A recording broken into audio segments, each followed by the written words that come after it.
প্রকৃতির রুদ্ররোষে বারবার কেঁপে উঠছে মাটি, আর সেই কম্পন জনমনে ছড়িয়ে দিচ্ছে চরম আতঙ্ক। কখনো মাঝরাত, কখনো তপ্ত দুপুর, অবিরাম এই ভূকম্পন যেন এক অশনি সংকেত। মাটির গভীর থেকে উঠে আসা এই মৃদু গর্জন ঘরবাড়ি নাড়িয়ে দেওয়ার পাশাপাশি সাধারণ মানুষের মনে দীর্ঘমেয়াদী ভয়ের রেখা এঁকে দিয়েছে।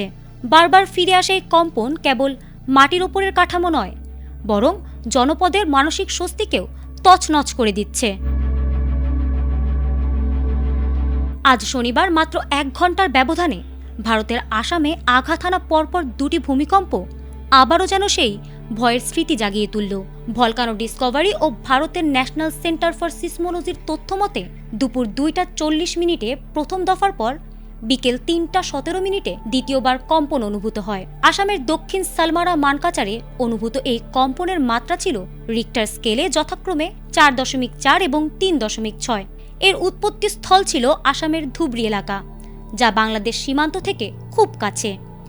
বিশেষজ্ঞরা জানাচ্ছেন, ভূমিকম্পগুলো ছিল অগভীর, আর এ কারণেই উৎপত্তি স্থল ও পার্শ্ববর্তী বিস্তৃত অঞ্চল জুড়ে কম্পনটি তীব্রভাবে অনুভূত হয়েছে। আর তাই এর প্রভাব থেকে মুক্ত ছিল না বাংলাদেশও। উৎপত্তি স্থল সীমান্তের কাছাকাছি হওয়ায় আমাদের দেশের উত্তরাঞ্চলের জেলাগুলো পরপর 2বার প্রচণ্ডভাবে কেঁপে ওঠে।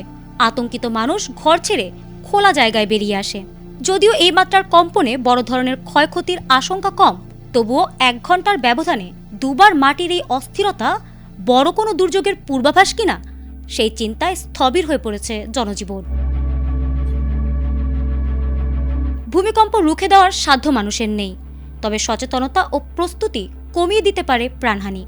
ভবন নির্মাণের ক্ষেত্রে কোড মেনে চলা, ঘরে থাকাকালীন drop, cover and hold on পদ্ধতি অনুসরণ করা এবং আতঙ্কিত না হয়ে শান্ত থাকাই এমন পরিস্থিতিতে সবচেয়ে জরুরি। মনে রাখবেন, সঠিক প্রস্তুতিই হতে পারে আপনার ও আপনার পরিবারের জীবন রক্ষার মূল হাতিয়ার।